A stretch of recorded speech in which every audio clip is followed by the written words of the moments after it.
How to create video on OpenShot. Want to turn your clips into the polished video? Here's how to create one in OpenShot from scratch.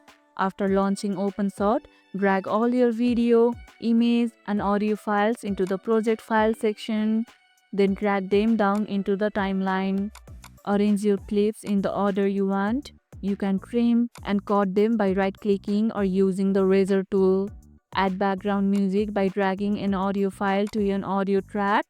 Now enhance your video with transitions, effects, or animated titles. Preview everything in the preview window to make sure it flows smoothly. Once you are satisfied, go to File, then tap on Export Project. Choose your format, resolution, and quality, then click Export Video. Wait for the rendering to finish, and that's it. Exporting takes time based on video length and quality. You can just be patient and wait.